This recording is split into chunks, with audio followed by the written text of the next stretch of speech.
Me lembro quando eu cheguei no presídio, ela estava com um lenço branco na cabeça e ela estava numa cadeira de roda. E eu queria saber o que tinha acontecido com ela. Ela estava cometido com câncer, né? E durante os nossos cultos, Deus foi curando ela, sabe? O câncer foi perdendo a força, Deus foi curando, foi curando, foi curando. Eu tive testemunho de moças que tinham hemorragias, né? Que subiram em cima do altar e a hemorragia parou quando subiu em cima do altar na hora do louvor, na hora da pregação, né? E muitos testemunhos que marcavam a nossa vida.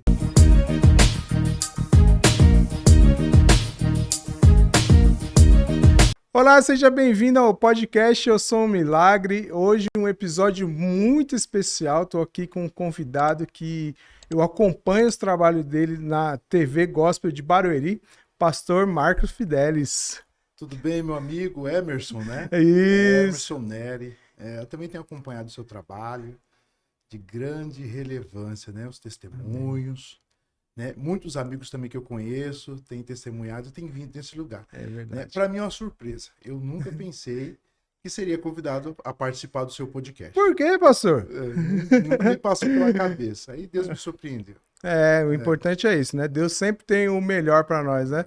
E eu sei que o senhor tem grandes trabalhos que foram realizados através desse tempo do seu ministério, né? Sim, sim. A gente tem aí servido a Deus, né? E tentado produzir algo no reino de Deus, né? Com a nossa humildade. Glória a Deus. Pastor, ao longo desse período o senhor passou por várias experiências. Quais delas o senhor acha que foi marcante aí durante esse período? Emerson, eu me lembro que o que mais marcou a minha vida no decorrer do meu ministério, eu não era pastor ainda, né? Mas eu me sentia muito frustrado dentro da igreja, onde eu congregava, né? Eu era coordenador de jovens, a gente tinha um grupo de jovens em torno aí de 54 jovens, músicos, e os jovens cantavam muito dentro da igreja. Só que eu não vi um resultado onde eu estava sentindo assim que eu estava ainda fazendo aquilo que Deus ele queria. E através da oração, de um direcionamento que Deus havia me dado, Deus me mostrou uma penitenciária feminina do Butantã, né? E liguei nessa penitenciária, marquei uma entrevista, conversei com a diretora desse presídio. Na ocasião, a diretora era a doutora Giselda, que estava na frente desse presídio.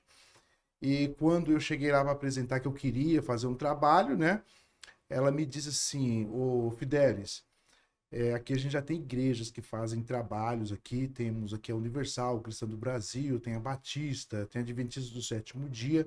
O que mais você tem para me oferecer? Porque se você quer fazer cultos aqui a gente já tem uma galera que fazem os cultos aqui, então a gente não precisa mais, né? E na hora veio um estralo em mim assim, eu falei assim, eu tenho músicos, eu posso entrar com os músicos aqui e a gente pode desenvolver um trabalho voltado para música. Os músicos podem dar aula aqui para as meninas, né? Naquela época a penitenciária, ela abrigava ali cerca de mil garotas dentro do presídio. Tinha um pavilhão que uma parte era estrangeira, né, que quando presa no tráfico internacional, era direcionada para lá. E iniciamos o trabalho ali em 2005, né? 2005, 2009, a gente criamos uma fundação, uma associação para a gente estar trabalhando dentro do presídio, porque quando a gente entrou, a gente não tinha assim uma proporção assim que iria crescer, né? Fizemos um culto dentro de uma capela, a capela cabia cerca de 1000 pessoas, né? Meu Deus! Mil mulheres. E quando eu chego lá dentro do presídio, né? Fui lá ver aquela capela, os pavilhões, né? E ali tinha uns trabalhos ali, a capela é uma capela católica, né? Quem foi que a pastoral que fornecia aquela capela dentro do presídio. Conversei com o meu pastor, e meu pastor falou assim, Fidelis, é o seguinte, você quer fazer trabalho em presídio e tal, você sabe que a gente, Assembleia, assim, a gente não tem muito esse hábito de entrar dentro de presídio e fazer, e você só tem jovens aí para te ajudar, né? Aí peguei os dois músicos, na época era o Jairo, regente, o Tiago, e eles aceitaram o desafio de estar entrando dentro do presídio. Conversamos com os jovens, a princípio eles ficaram um pouco com medo Temerosos, né? de entrar dentro de um presídio, né? As mulheres todas com um histórico de crime, de tráfico, né? Assalto, né? E então não é para menos. E marcamos o dia de estreia lá, fomos com os músicos todos, e os músicos se apresentaram para as meninas, e quando a gente chega lá, a gente se depara com uma população dentro do presídio muito jovens, meninas de 20 anos, né? Muito jovens, que você olhava assim, garotas assim, que você encontrasse, nunca imaginava que aquela garota era uma presidiária, né?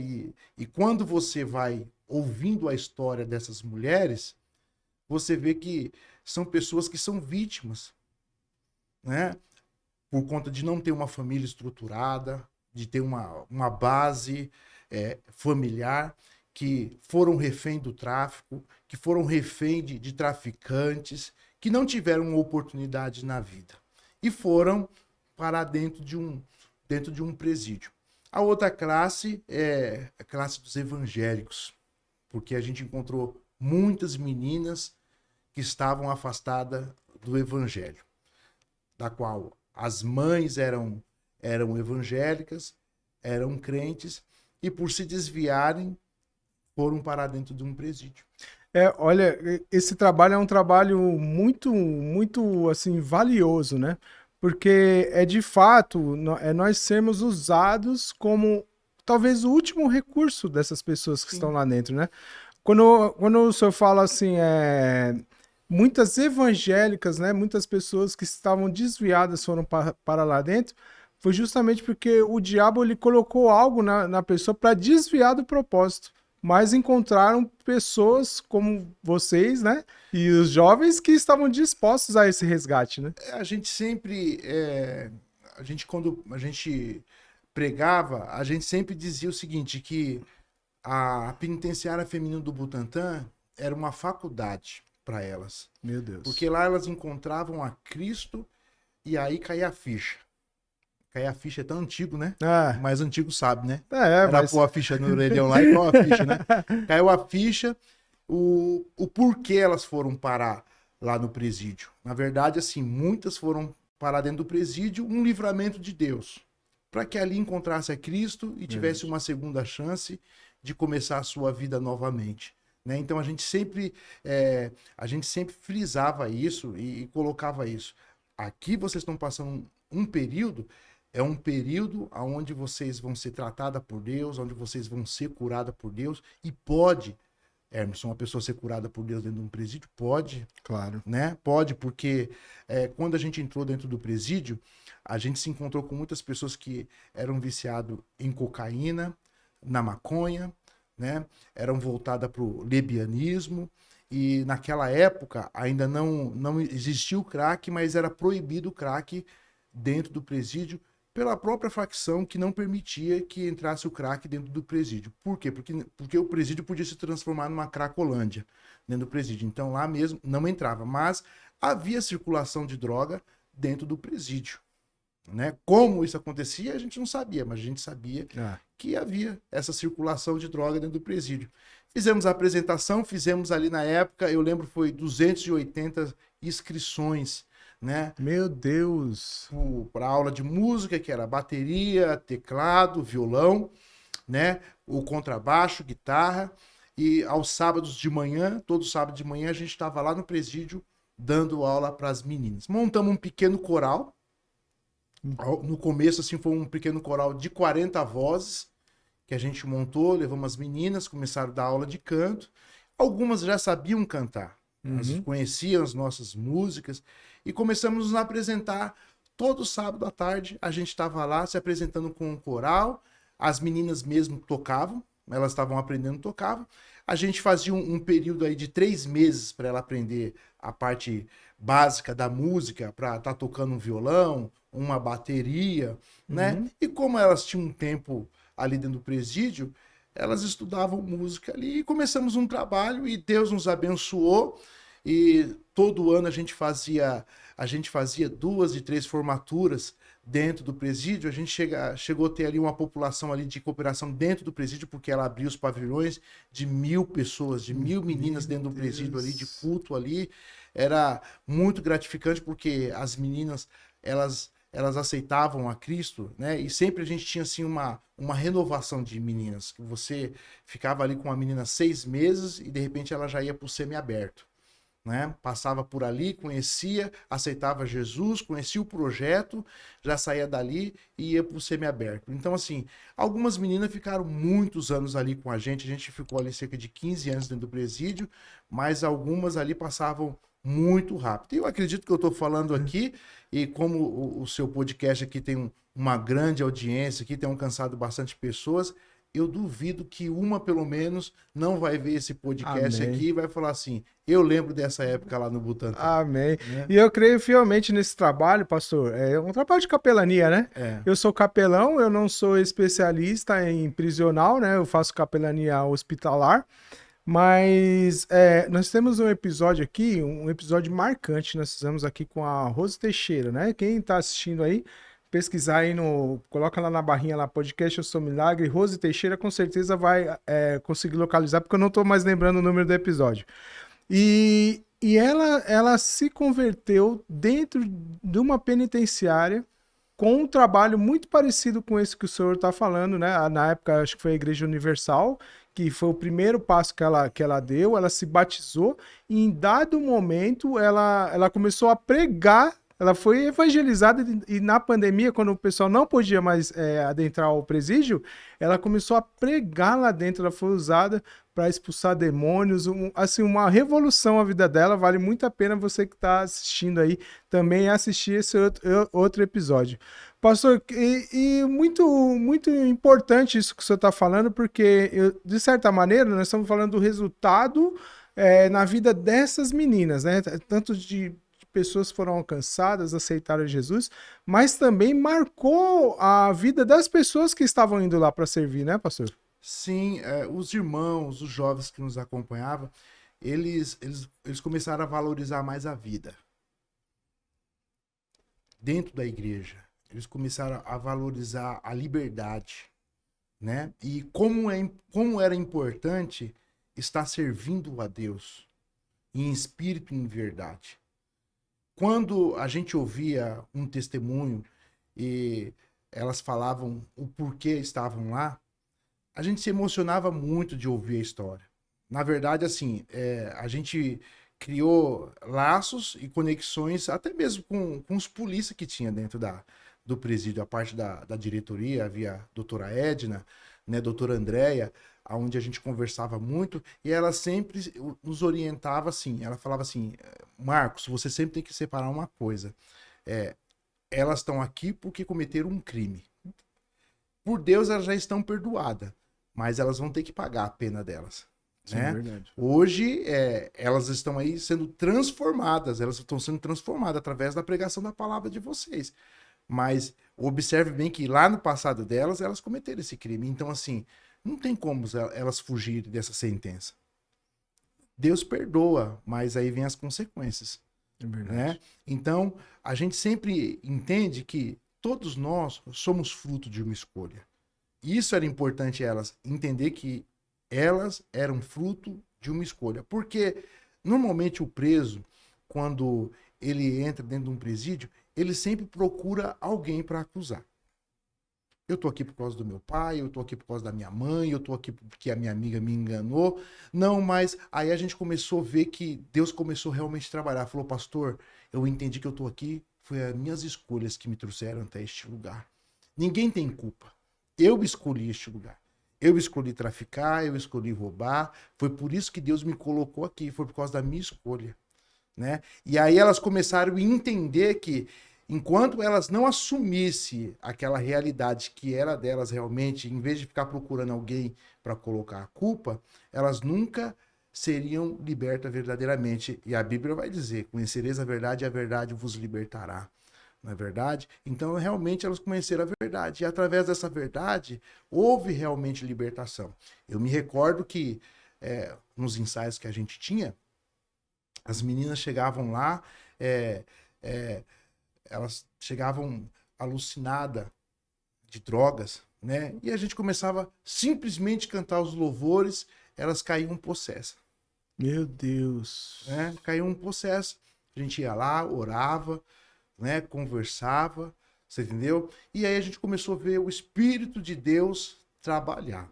Sem campanha, porque a gente não tinha tempo para fazer campanha, mas através do louvor, da palavra que a gente dava ali no começo, Deus começou a trabalhar, porque algumas meninas começaram a me procurar e falavam assim, Pastor Marcos, eu já estou liberta da cocaína. Eu não estou usando mais, agora eu estou orando para Deus me livrar da maconha. Você entendeu? E aí a gente vai vendo que elas começaram a ser libertas, e é aquilo que o Senhor falou. O Espírito Santo de Deus começou a agir, porque as mesmas que a gente encontrou naquele estado de possessão, elas começaram a ser libertas e elas mesmas começavam a pregar a palavra dentro do presídio. Glória a Deus. Né? Elas começaram a pregar a palavra dentro do presídio. Aí sabe o que a diretora do presídio fez? Ela começou a separar aquelas que eram evangélicas, colocou em quartos determinados, um lado do pavilhão determinado, e deixou as outras do outro lado. Você entendeu? Por quê? Porque as evangélicas, elas gostavam o quê? De fazer culto dentro dos quartos. Você entendeu? De fazer oração dentro do quarto. Apesar que houve situações delas estarem fazendo campanha, chegava a guarda lá e falava, o que vocês estão fazendo? Falei, a gente está em campanha aqui. Ela falou assim, se alguém aqui orar, vocês vão para o castigo. Não é para ninguém orar aqui dentro aqui. Se eu ouvir lá algum barulho que vocês estão orando aqui, vocês vão para o castigo. Aí chegava no sábado, elas falavam para mim, eu falei assim, é melhor obedecer do que sacrificar. Ora só no espírito. Com né? certeza. Não precisa ninguém saber que vocês estão orando. É. Entendeu? Mas a gente testemunhou muitas libertação, muitos milagres. Né? Eu me lembro de uma moça que ela chamava Marley. Eu me lembro quando eu cheguei no presídio, ela estava com um lenço branco na cabeça e ela estava numa cadeira de roda. E eu queria saber o que tinha acontecido com ela. Ela estava cometida com câncer. E durante os nossos cultos, Deus foi curando ela, sabe? O câncer foi perdendo a força, Deus foi curando, foi curando, foi curando.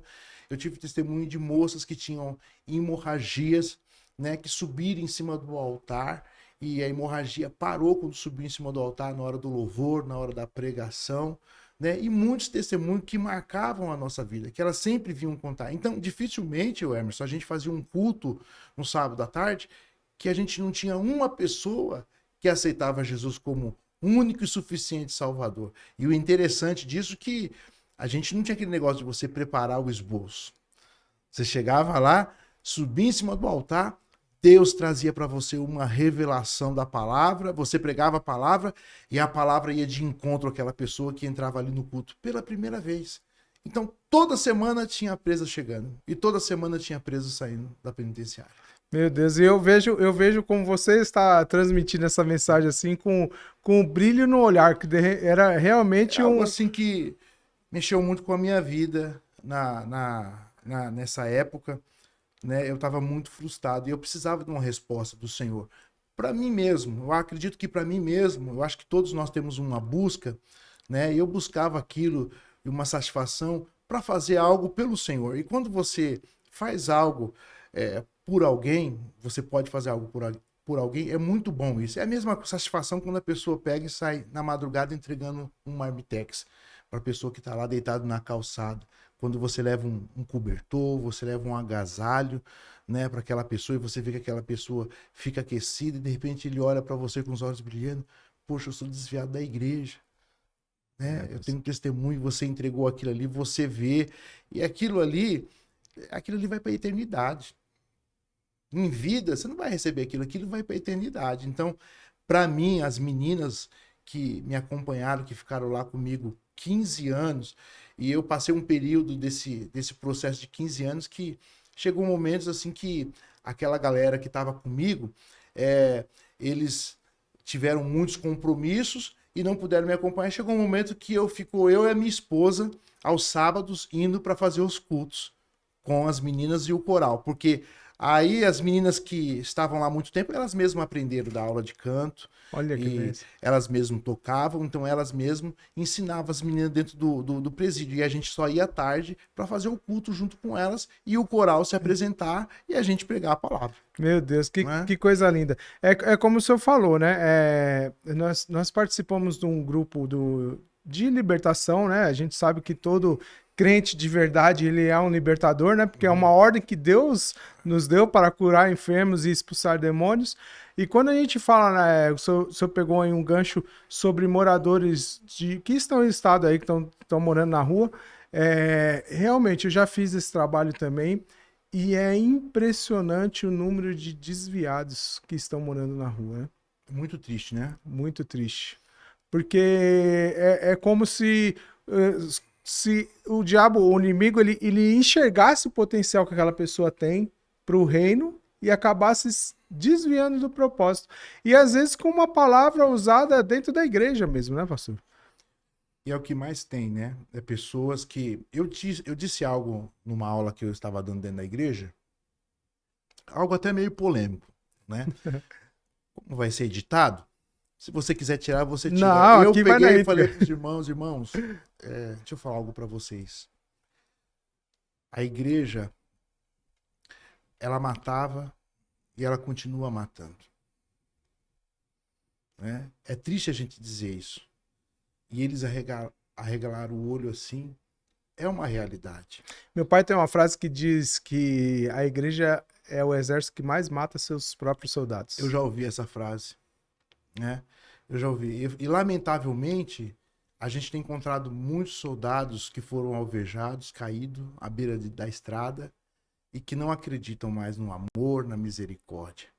Né? E quando você encontrava aquelas meninas e elas começavam a contar o testemunho, a gente entendia o que é isso. E aonde está a nossa falha, ela está na aplicação do amor. Porque às vezes a gente coloca algum dogma, alguma doutrina e esquecemos do amor. De aplicar o amor e a misericórdia hoje. É verdade, Né? pastor. Então as pessoas estão precisando de misericórdia, as pessoas não estão precisando ser julgadas porque o julgamento o mundo lá fora faz. E na verdade, eu acho que no mundo, o mundo você encontra mais misericórdia do que dentro da igreja. Porque quando você vai pro mundo e os caras não querem saber a sua história. O cara quer saber da curtição, vem comigo, você é meu amigo, tal, e vamos oba-oba. Né? Dentro da igreja, as pessoas, elas querem conhecer quem é você, como que foi, o que aconteceu, tal, né? E dependendo qual a tua história, meu irmão, se você contar, aí muda o contexto dos olhares para você dentro da igreja. Porque a nossa igreja, a igreja, ela é preconceituosa. Né? A igreja é preconceituosa. Eu digo isso para você porque as histórias que você escuta dentro do presídio, se você não tiver amor, você muda com as pessoas. E eu já ouvi história das meninas me contando que a única coisa que eu pude fazer foi assim, é abraçar a pessoa. É verdade. E dizer assim, poxa, você está contando isso para mim? Deus já te perdoou. Deus já te perdoou, mas a pessoa está carregando aquela culpa anos e anos e anos e anos e anos. Aquela culpa. E ela precisava que alguém dissesse assim, olha, Deus já te perdoou, você está perdoada, Deus já apagou o teu pecado, por que você está carregando esse peso? Né? Mas pessoas com a mente cativa, presas e que nunca escutaram uma palavra, né? Por isso que Jesus disse assim, quando tive fome, não me deste que comer, estive preso e não me visitaste. Não é verdade? Então, o nosso Deus é um Deus de misericórdia, o Hermeson. Ele olha para essas pessoas. A população penitenciária, ela sofre muito preconceito. Né? Até poucos dias, uma moça me ligou e ela falou assim, Pastor Fidelis, eu tô com uma dificuldade de conseguir emprego, né? Ela ficou 14 anos presa em regime fechado e ficou mais 6 anos em regime aberto assinando no fórum. Sim. Né? E ela já pagou toda a pena dela. O crime dela, ela matou um policial federal, ela tinha uma casa de prostituição na Paulista e estava envolvido num tráfico de seres humanos, de mulheres, para a Europa. Certo. né? E numa confusão dentro dessa casa de prostituição, ela matou esse policial, né? Ela matou esse policial, foi presa, foi para a PE, que é a penitenciária do estado, passou um período lá de 10 anos, passou lá 3 rebeliões, ela participou de 3 rebeliões, veio para o presídio do Butantã, participou de mais 2 rebeliões, foi quando a doutora Giselda entrou e a gente entrou junto com ela. E ela aceitou Jesus lá, ela conheceu Jesus dentro do presídio. E ela estava com dificuldade do quê? De conseguir emprego. Por quê? Porque quando você puxa lá os antecedentes criminais, ali sai, né, o crime que a pessoa cometeu, tal. E eu falei assim, Nete, mas você vai lá no Ganha Tempo, no Poupa Tempo, você vai procurar a OB e você vai falar com um advogado lá que você já pagou a sua pena e você quer que tire isso. Porque quem vai ver esses crimes que você cometeu? Só a polícia. Polícia Civil, Polícia Militar, eles vão ver quando puxar, vai aparecer no sistema deles. Sim. Mas para pessoa privada de empresas, eles não podem ter acesso a esse tipo de arquivo, você saber o que você cometeu, né? E hoje, graças a Deus, ela conseguiu emprego, tá trabalhando, tiraram lá, né? Porque ela não conseguia. Mas a dificuldade que a pessoa hoje tem é de você dar uma segunda chance para um ex-presidiário. E a verdade é que é difícil. É difícil. Quando você fica sabendo do crime que a pessoa cometeu, ou que a pessoa é um ex-presidiário, você já se fecha. Trazendo isso, pastor, trazendo isso para um contexto de igreja, né? Eu digo que é muito mais fácil os irmãos se unirem em oração quando alguém está enfermo do que quando tem alguma coisa moral envolvida. Um divórcio, uma traição. Sempre é o olhar da acusação, né? E a todo momento que o senhor está falando aí, só me vem um personagem na Bíblia que caiu, mas hoje não é reconhecido pelos seus erros, que é Davi. Né? Eu ainda não tive o prazer de estar em Israel, mas você já foi a Israel, não? Fui nada, pastor. Mas nós vamos, nós vamos. Sim, vamos, né? Nós vamos. E assim, pastor, todas as pessoas que eu converso que foram para Israel, o pessoal fala que Davi é o cara. Né? É o símbolo da bandeira da nação, é a estrela de Davi. Ele não foi mais, não é mais hoje conhecido pelos seus erros, quando ele caiu, mas ele é reconhecido pela sua capacidade de se reerguer. Né? Quando o filho dele morre, né, ele viveu um estado de luto, e quando com o filho doente, e quando o filho morre, que deveria todo mundo achar que ele ia se afundar, ele levanta, vai tomar banho, se alimenta e segue.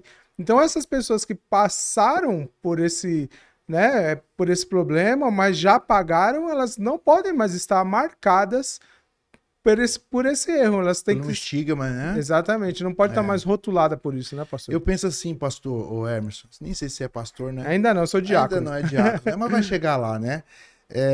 O que seria de nós se Davi não tivesse escrito o Salmo 51? Tem misericórdia de mim, ó Deus. Né? Por quê? Porque cada vez que você olha pro Salmo 51, você vê a sinceridade ali de um homem suplicando a Deus para não perder a presença de Deus porque ele pecou. Porque ele se assume.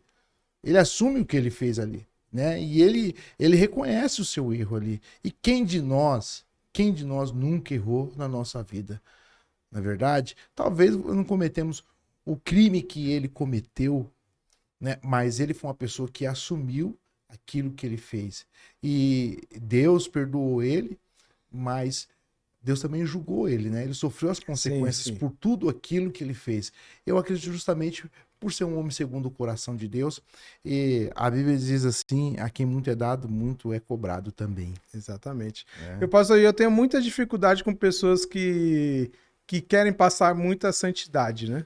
Porque eu até brinco com a minha esposa, eu falo assim, ó, a pessoa que quer ser muito santa, aproveita ela porque ela vai morrer, porque ela tá tão santa que Deus não vai permitir que ela caia. Então, se tem algum amigo seu que é muito santo, aproveita ele, porque daqui a pouco Deus leva. Verdade. Né? Pastor, não existe. Todos nós somos sujeitos ao erro. Não podemos viver no pecado, né? Num círculo vicioso, Num né? círculo vicioso. E eu tenho certeza que essas pessoas, de fato, são essas que passam por esse problema. elas valorizam mais ainda a presença do Senhor do que muitos que nasceram dentro do berço evangélico. É verdade. Quando você aplica misericórdia, você é uma característica de Cristo, né? Quando ele pegou a mulher, quando for apresentada a mulher que foi pega no adultério, e todo mundo achou que ele iria condenar a mulher, e ele agiu com misericórdia, né? E Cristo, e quando a gente olha para Cristo, a gente tenta ser igual a ele, né? E se a gente conseguisse pelo menos ser a metade do que ele foi, na verdade, na nossa essência, né?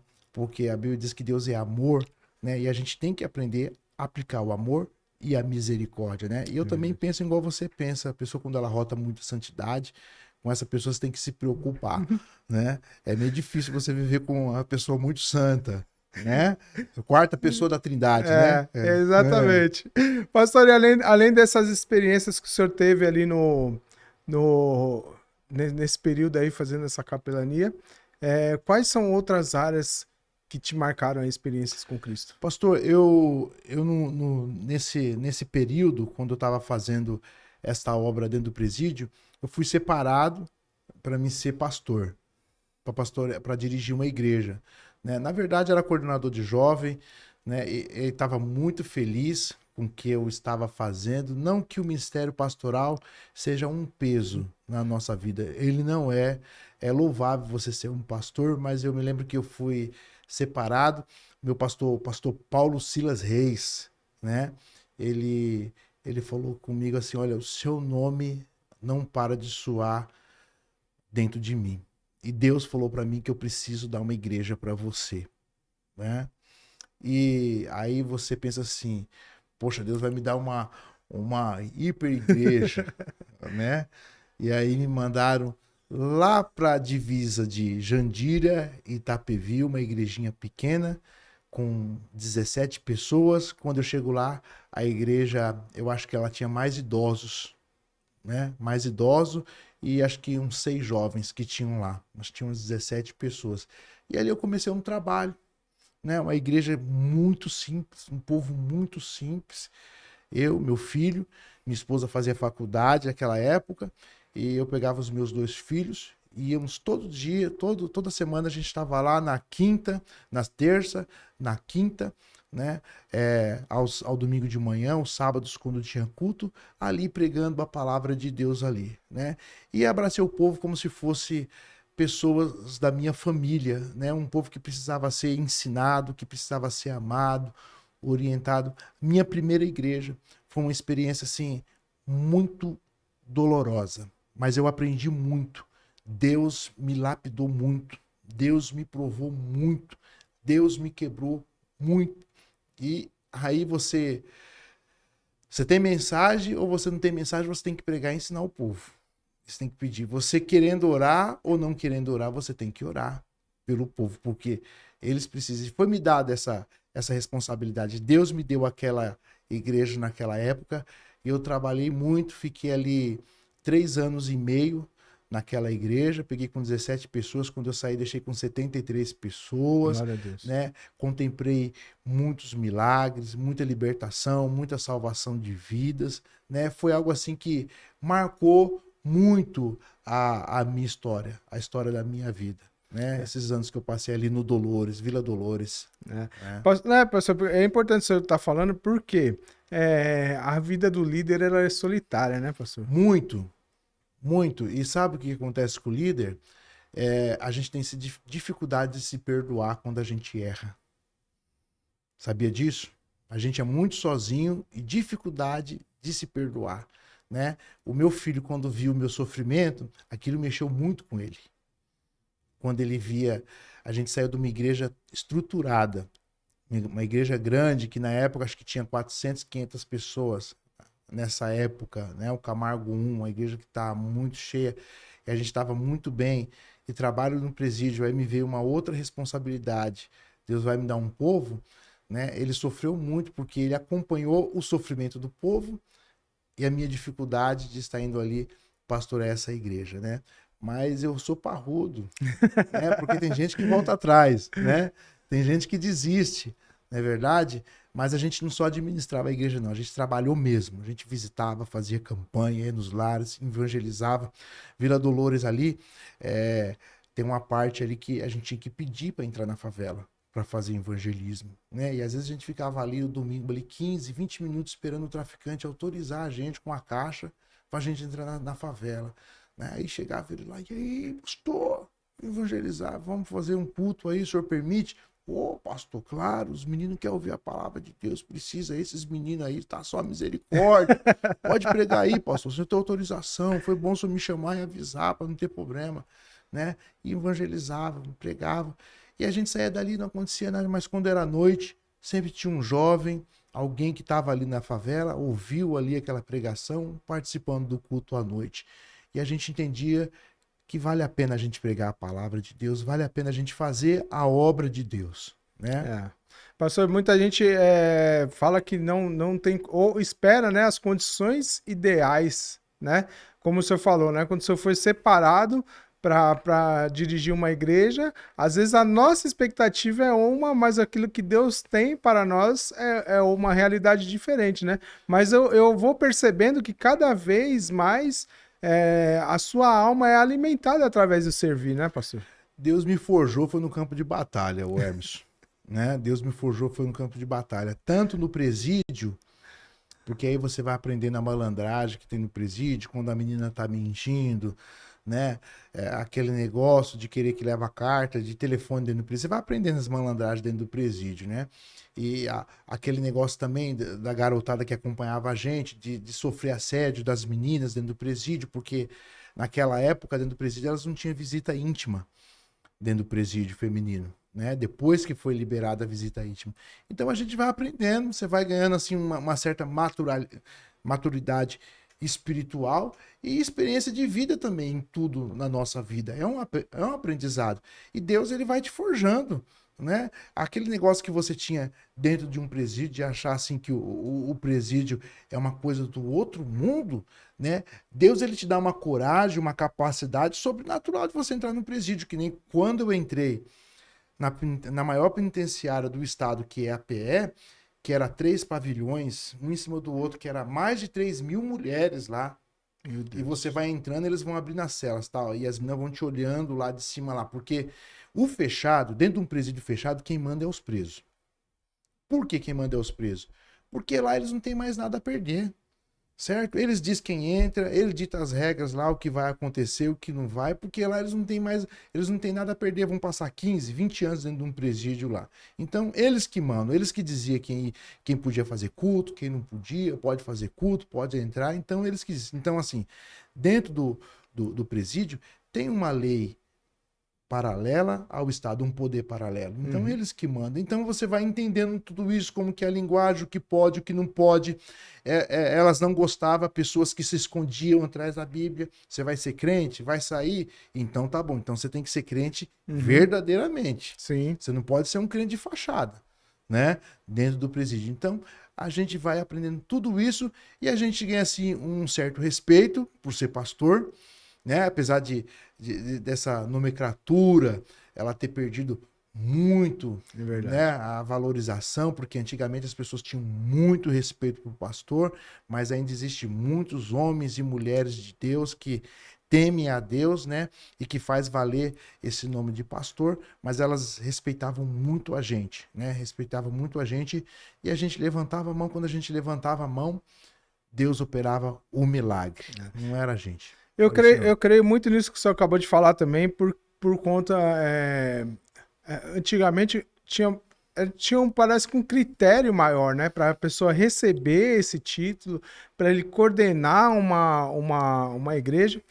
E hoje parece que está meio banalizado, né, pastor? São poucas as pessoas que a gente percebe assim, uma autoridade realmente naquele pastoral, naquilo que está fazendo. Eu estava conversando isso na aula ontem na escola bíblica dominical, até o nosso pastor estava junto, e a gente estava lembrando que o crivo para você ser um pastor era muito duro para você ser um pastor, né? Principalmente os pastores mais conservadores, eles provavam você. Muito. Provavam você, investigava a sua vida, te colocava à prova dentro da igreja, Porque hoje existe uma política dentro da igreja. E a política dentro da igreja, ela é pior do que a circular aí fora. Por quê? Porque a política dentro da igreja hoje, se você não faz o que eles querem hoje, eles te matam, né? Eles bloqueiam você, não permite que você tenha oportunidade, não permite que você trabalhe. Poxa, mesmo você tendo uma chamada de Deus, mesmo você sendo um homem de Deus. Por quê? Porque você está fora do contexto do sistema. Então, o sistema funciona dessa forma. Então, hoje existe uma política. E a gente sabe que hoje, através dessa política dentro da igreja, hoje você sendo o amigo do pastor ali, você muito próximo do pastor, você não vai ter dificuldade de você ser um consagrado a um evangelista, a ser um pastor. Antigamente, não. Deus, ele precisa falar comigo para você ser pastor, para mim saber se realmente você vai ser. Então Deus falava com os pastores, não que hoje não fale, mas antigamente havia um critério. Eles oravam e esperavam um sinal do céu, Deus falar, né? Hoje mudou um pouco as coisas, né? Eu até entendo, mas precisa ter critérios para você separar uma pessoa e dar para ele não só a credencial, precisa saber se ele tem vocação chamada de Deus para ele ser um pastor, para ele cuidar de vidas. Ele vai cuidar de vidas, né? Não é só dizer assim, eu ser pastor, mas cuidar de vidas. E Emerson, cuidar de vidas não é fácil. O ser humano é difícil. O ser humano é complicado. Pastor, eu creio nisso porque, assim, o que a gente vê hoje são muitos líderes que carregam uma ferida, né? Eles não estão completamente curados, às vezes por alguma decepção que passou, mas hoje eles estão numa posição de liderança e muitos deles até cobram um reconhecimento por aquilo que estão entregando, né? A gente vê muito isso em, por exemplo, aniversário de pastores. Aquilo que é dado, o valor do presente, são todas as coisas que parece que precisa de uma autovalidação, né? Senão parece que o que eu tô fazendo aqui não tá valendo a pena. Na verdade, assim, é que as pessoas, elas se tornaram pessoas vaidosas.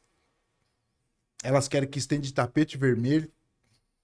Você vai colocar uma poltrona? Não, eu quero uma poltrona dourada, né? Então, assim, eu cheguei no aniversário, assim, eu olhei assim, eu falei, não é um aniversário, né? É uma cerimônia de rei. Não é verdade? Parecia aquilo. Eu até me senti mal, né? Eu acho que nem Jesus foi recepcionado dessa forma quando ele chega dentro da igreja. Então, hoje, há uma cobrança da autovalorização humana, principalmente dentro das igrejas. E as pessoas, elas tratam, os pastores, hoje, muitos pastores, eles tratam dessa forma mesmo. Né? Eles querem ser autovalorizados, né? E não pense você que pastor, eles querem igreja pequena, igreja simples, né? Porque eles não gostam do povão. Na verdade, eles querem as grandes catedrais ali, uma igreja onde vai render alguma coisa. E hoje eles também não querem trabalhar. O que eu digo trabalhar? Visitar, orar, né? Ter um grupo ali que eu já tenho ali, uma boa equipe que administra tudo aquilo. É difícil você ter um pastor que está sempre acompanhando ali, né? Eu louvo a Deus pelo pastor que eu tenho, né? E eu até faço questão de frisar o nome dele aqui, o pastor Michel, né? Que tá há pouco tempo conosco lá no Camargo 1, mas eu vejo que ele é um homem de Deus, um homem dedicado, que se preocupa com a igreja, ora, tá sempre nos trabalhos, tá sempre fazendo visita, e isso é louvável, né? E pelo fato da gente ser pastor, a gente já conhece o caminho e a gente vai observando pelo testemunho da pessoa. Não podemos negociar aquilo que Deus nos entregou, né, pastor? De forma alguma. Mas eu vejo assim que ultimamente não tem sido fácil. São poucas pessoas que a gente enxerga uma autoridade, uma seriedade, um amor de fato pelo povo. Às vezes eu comento... Tem faltado humildade também, né? Às vezes eu tenho comentado com a minha esposa que parece que o sistema está corrompido e hoje, infelizmente, parece que você tem que fazer uma escolha daquilo que é o menos pior. Verdade. Você concorda com isso? Concordo. Tá editado. Se quiser, a gente pode editar. Não, pastor, eu concordo com isso. Graças a Deus, assim, a gente não tá amarrado, né? O evangelho de Cristo é o evangelho de liberdade, onde a gente a gente, a gente tem liberdade de falar aquilo que é correto, aquilo que a palavra já nos orienta, aquilo que Cristo já nos orientou, que a gente tem por regra de fé e de vida, né? Então, a gente não vive por fachada e não vive para agradar os outros, a gente vive para agradar a Deus. A nossa vida é essa, viver para agradar a Deus, né? Se eu estou fazendo menção do meu pastor aqui, porque ele é homem de Deus, porque se não fosse, eu nem falaria dele, né? Mas eu louvo a Deus pelos pastores que Deus colocou na minha vida e graças a Deus que são homens de Deus que estão trabalhando para a igreja de Cristo, né? Na semana passada eu disse algo que eu também tive o prazer de bater um papo com o pastor, que é lá da Zona Leste, lá de Itaquera, o pastor Samuel Coelho, um grande amigo meu, um pastor jovem que está com muita sede de trabalhar.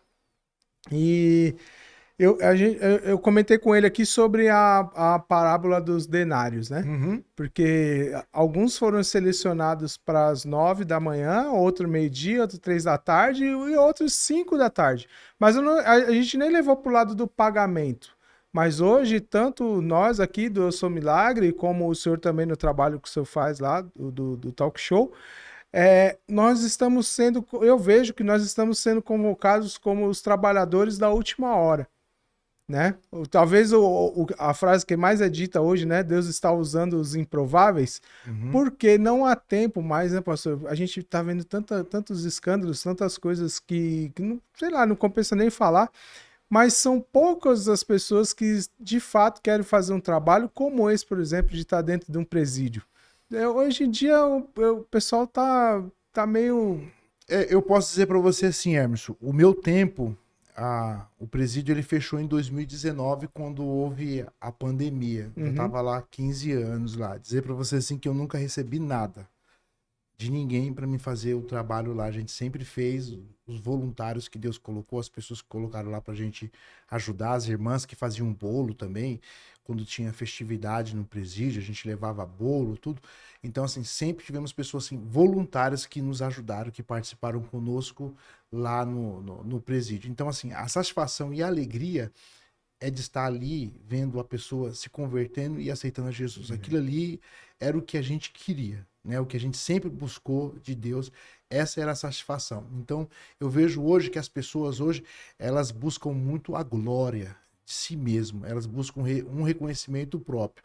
Não um reconhecimento futuramente, né, na eternidade. As pessoas querem ser reconhecidas aqui, as pessoas querem ser olhadas, as pessoas querem ser elogiadas, admiradas, né? Então, o homem se tornou um homem vaidoso e acredito que isso tem trazido uma frieza dentro da igreja, né? Uma separação, porque aí a gente começa a ser seletivo dentro da igreja dos irmãos, a gente não gosta de pessoas simples, né? Por exemplo, eu adoro pessoas simples, os idosos, né? Prazer de conversar com eles, que eles gostam de conversar, de compartilhar muitas experiências.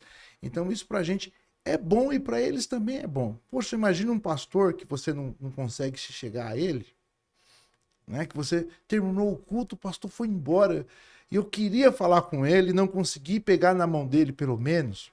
Antigamente os pastores acabavam o culto e eles ficavam na porta da igreja, né, no início, no final do culto, para lá, para abraçar o povo. Então, hoje está difícil. A gente vê isso, um esfriamento total na questão do amor dentro da igreja, né? Pastor, eu queria que você falasse um pouquinho também do trabalho que você tem feito na internet, um trabalho muito bonito. E eu queria que você falasse como que isso surgiu, qual que é o tema ali, qual que é o principal objetivo desse trabalho que você faz. A TV Gospel, ela surgiu no meio da pandemia, né? A gente começou a fazer um trabalho numa TV circular, que a gente tem hoje aqui no município, que é a TV Barueri. A gente começou a fazer um trabalho lá. A gente fazia às 18 horas esse trabalho, a gente fazia cultos lá, né? E o nome do tema que a gente fazia lá, era Projeto Azaf, que a gente fazia lá.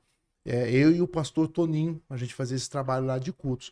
Convidava os irmãos e tal. E esse trabalho começou a crescer muito, né? A gente chegou a ter audiência assim, de 1.200 pessoas ali na live ali. Que bênção. Né? E as pessoas acompanhando e tal. Foi algo que cresceu muito. Só que por ser uma TV circular, de tanto evangélico quanto no evangélico, terminava o nosso nosso programa evangélico e entrava um programa de pessoas não crentes. Aham. Aquilo começou a nos incomodar, né? Então a gente começou a orar, nos decidimos romper ali, sair e, na verdade, eu queria parar, o pastor Toninho falou assim, não, vamos continuar, alugamos uma sala, acho que dava metade disso aqui, e um empresário doou pra gente, na época, doou alguns equipamentos, ar-condicionado, e a gente montou uma salinha, e ali a gente montou a TV Gospel, Barueri.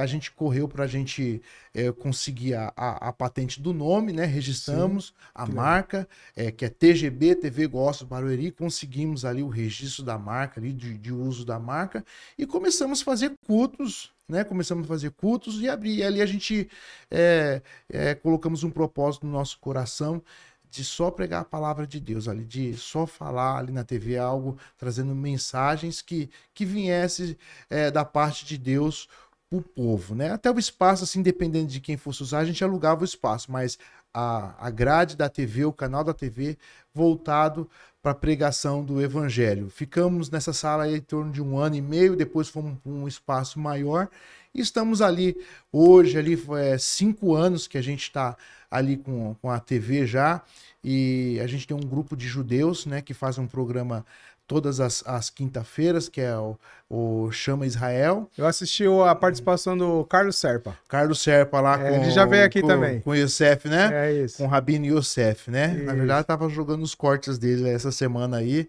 né? E a gente tem um trabalho que é o podcast com o pastor Leandro, a gente tem o meu trabalho lá, que é um Talk Gospel, que era o Pod Fidelis, que a gente fazia também um podcast lá, e estamos pregando a palavra de Deus, levando pessoas ali para trazer temas de grande relevância, né? Entrevistando as pessoas, músicos, né? Eu parei um pouco com a questão da música, porque quando você coloca música no canal do YouTube, eu sempre ia lá e tomava uma advertência, né? Uma advertência, tal. Eu falei assim, vai complicar o negócio aqui, eu vou trazer os músicos aqui para vir testemunhar, mas não com instrumento, né? Porque daí o filtro do YouTube pega e eles derrubam. Então é melhor não. O YouTube ele não derruba, mas o Facebook... Direto o Facebook derrubava as nossas lives nos cultos. Aí não dá, né? Quando uma pessoa cantava muito bem, batia ali, ele pegava e derrubava, né? E estamos trabalhando lá, surgiu assim, surgiu através de uma oração, de um propósito no monte, a gente orando e pedindo uma direção para Deus, né? E estamos trabalhando. O projeto ali é voltado realmente para a gente pregar a palavra de Deus, né? É algo assim que Deus colocou nas nossas mãos. Qual que é o nome do canal? TV Gospel Barueri. Então você que tá assistindo aí agora, acabando esse episódio aqui, você já pesquisa aí no YouTube, pastor? No YouTube. Pesquisa no YouTube lá, TV Gospel Barueri, já se inscreve no canal e começa também a assistir todos os programas que estiverem lá disponíveis, né, pastor? É verdade. É isso Vai lá, aí. minha benção. Viu como passa rápido, pastor? Já deu aí quantas horas aí, irmão? Passou muito rápido. Quando o papo é bom, a gente passa assim que... Quando Deus tá junto com a gente na mesa aqui, a gente nem percebe. Pastor. Né? Benção, a gente tem muita coisa boa de Deus para falar que Deus fez na nossa vida, né? Deus curou minha esposa de câncer. Olha só que benção. Né? Minha esposa... Você ia trazer ela aqui, é um milagre. Então, para ela contar. E Deus curou ela, sabe? E... eu peguei no tempo da pandemia também, fiquei ruim do Covid, quase morri, sabe? Deus tem feito grandes obras na nossa vida. Eu não tenho que reclamar de Jesus. Jesus tem sido muito bom e misericordioso comigo. Eu não mereço. Eu sei que eu não mereço, mas o Senhor, ele tem sido bom comigo. Glória a Deus. Eu só tenho que agradecer ao meu Deus por ele ter me dado o dom da vida, né? E permitido que eu vivesse a vida e que ainda eu creio que ainda eu posso fazer algo mais para Deus. Com certeza, você tá novão aí. Pastor, eu queria que o senhor olhasse para essa câmera aqui e deixasse aí uma palavra para quem está nos assistindo até agora. Amém. Meu irmão, Jeremias 29:11 vai dizer assim: eu bem sei os planos que eu tenho sobre vós. Planos de paz. Eu creio assim que em algum momento o povo, eles quiseram sabotar aquilo que Deus ele tinha na vida deles, um projeto. E essa tentativa de querer sabotar o plano de Deus os levou para a Babilônia.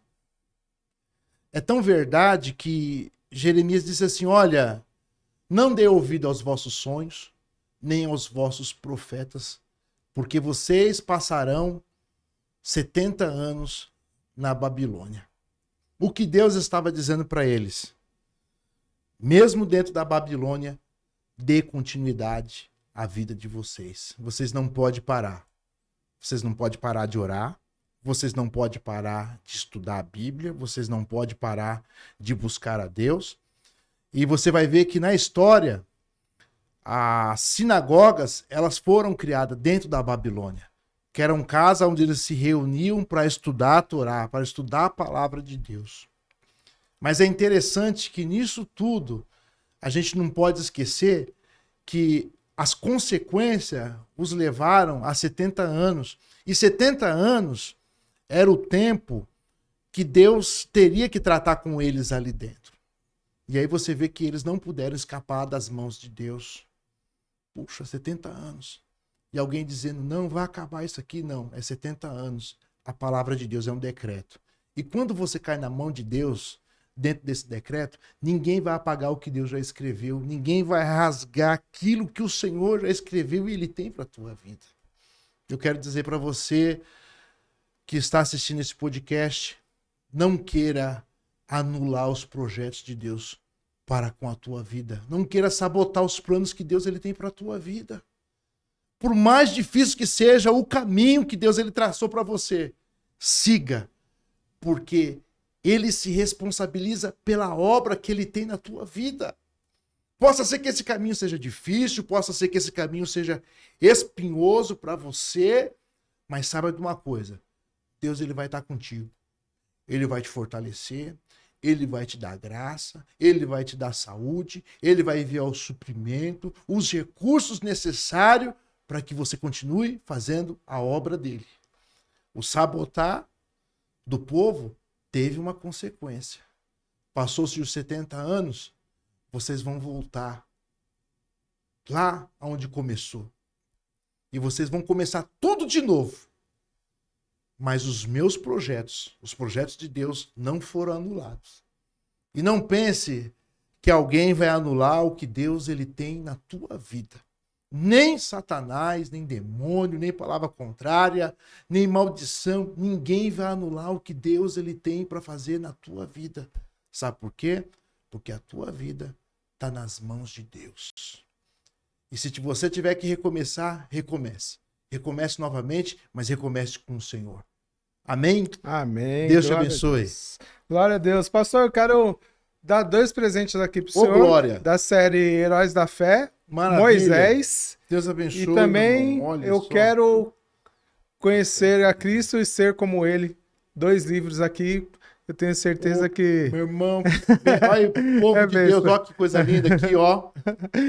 É isso aí, gente. Que maravilha aqui, só para líder. Oh, meu Deus. Pastor, eu quero te agradecer. Obrigado. Foi uma honra a gente bater esse papo aqui. Eu tenho certeza que Deus falou com o pessoal que está assistindo em casa. Meu irmão, eu que te agradeço aí pela a grandeza, tua nobreza, humildade, homem de Deus, continue assim.